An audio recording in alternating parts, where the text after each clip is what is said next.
그 후보께서 주장하셨죠. 결국 어떤 상황과 조건에 따라서는 좀 달라질 수 있는 복잡한 문제가 있는 거고, 현재 발전 원가 추세를 전혀 반영하지 못한 큰 문제점이 있습니다.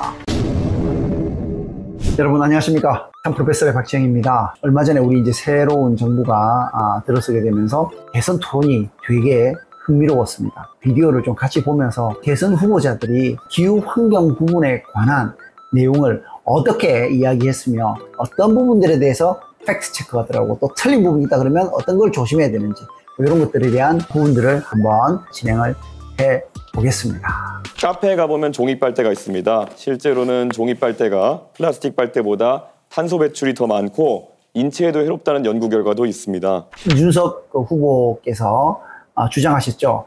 카페에 가보면 종이 빨대가 있습니다. 실제로는 종이 빨대가 플라스틱 빨대보다 탄소 배출이 더 많고 인체에도 해롭다는 연구 결과도 있습니다 라고 말을 했습니다.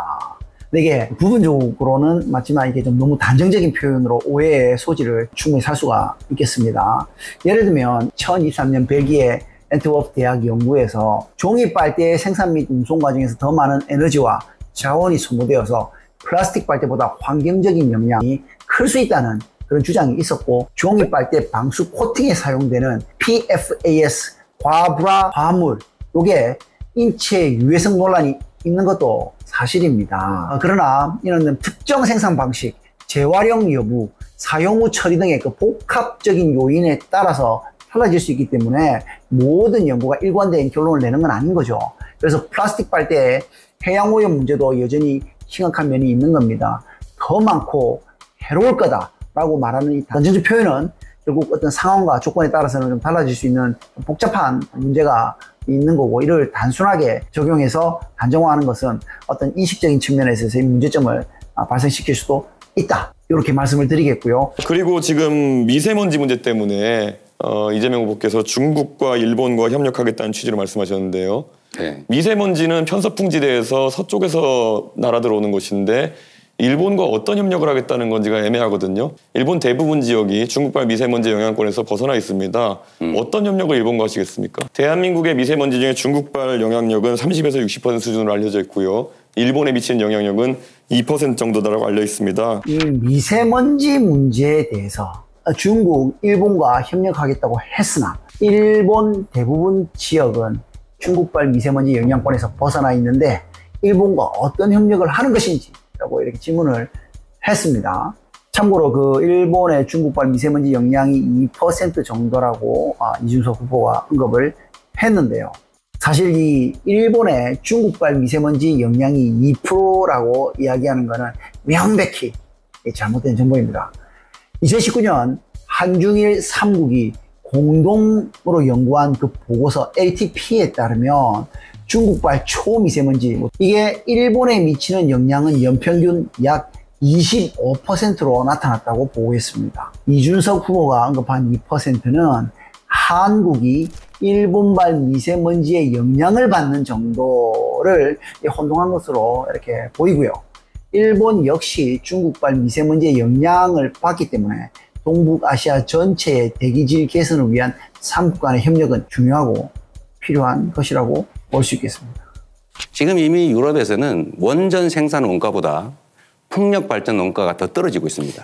첫 번째 그 주도권 토론에서 말씀하셨죠. 유럽에서는 원전 생산 원가보다 풍력 발전 원가가 더 떨어지고 있습니다 라고 했습니다.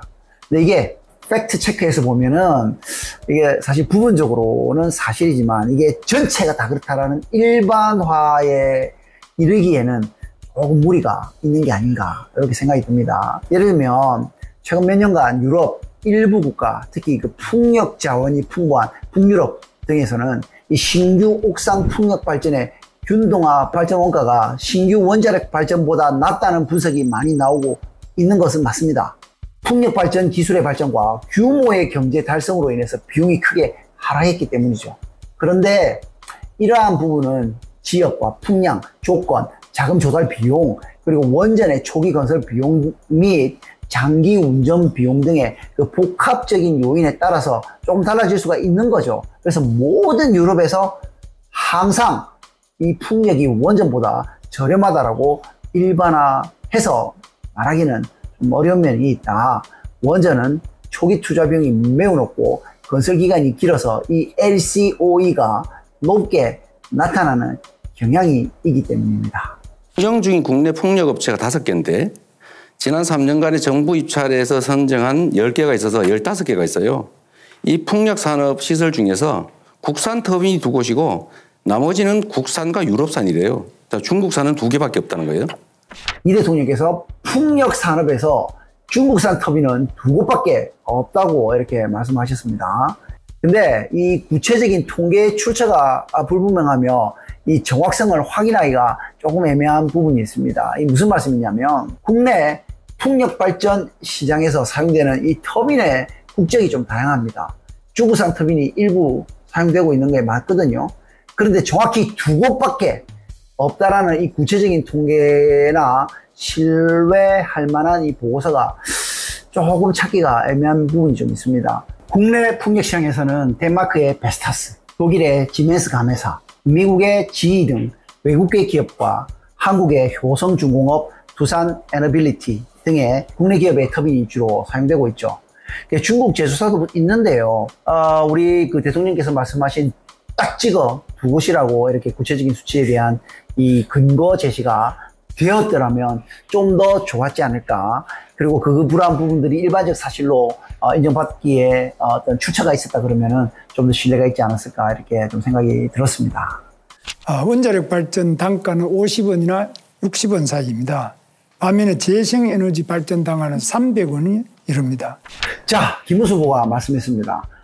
원자력 발전 단가는 50원이나 60원 사이다. 반면에 재생에너지 발전 단가는 300원이다. 무려 6배 가까이 이른다라고 이렇게 이야기를 하셨는데요.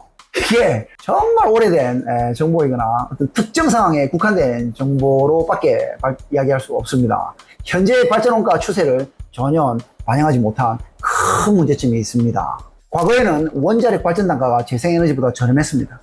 하지만 최근 국제재생에너지기구, 아레나 등에서 여러 기관의 보고서를 종합해보면 신규 건설되는 태양광, 그리고 풍력 발전의 균등화 발전 원가, 이러한 것들이 석탄이나 가스 발전보다 저렴해졌고요. 때로는 가장 저렴한 발전 중 하나로 꼽히고 있다고 합니다. 이 300원이라는 재생에너지 발전 단가는 매우 높은 수치에 해당하고요.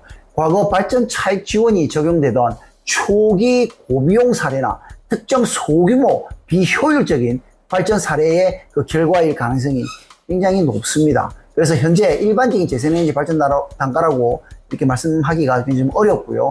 이러한 부분들이 원전 단가 역시 그 폐기물 처리나 해체 처리 비용 등을 포함한다 그러면 더 높아질 수 있기 때문에 조금 더 면밀한 검토가 있었더라면 좋았지 않았을까 이렇게 생각이 듭니다.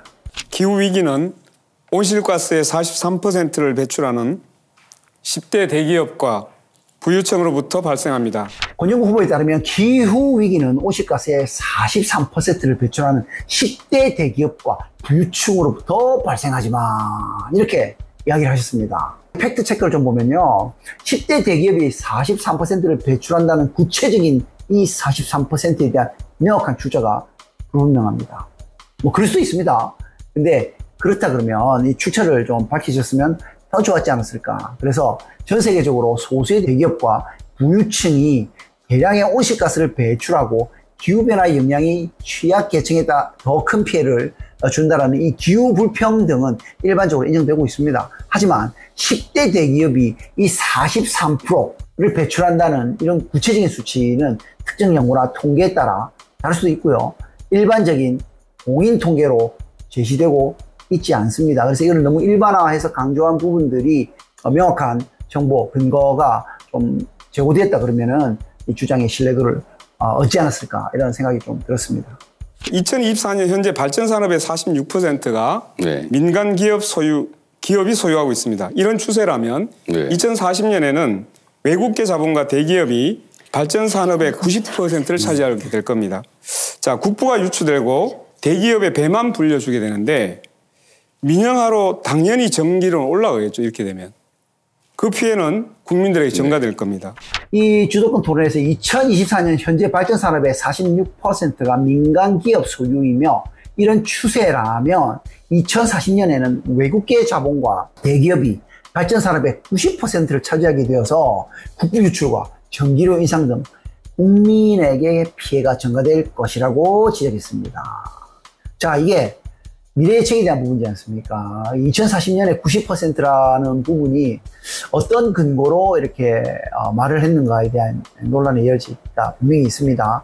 그래서 국내 발전 산업에서 민간 발전사의 비중이 증가하고 있음에도 불구하고 이 정확하게 인용한 46%라는 수치는 이게 어떤 기준에 어떤 걸 하느냐에 따라 달라질 수 있고요.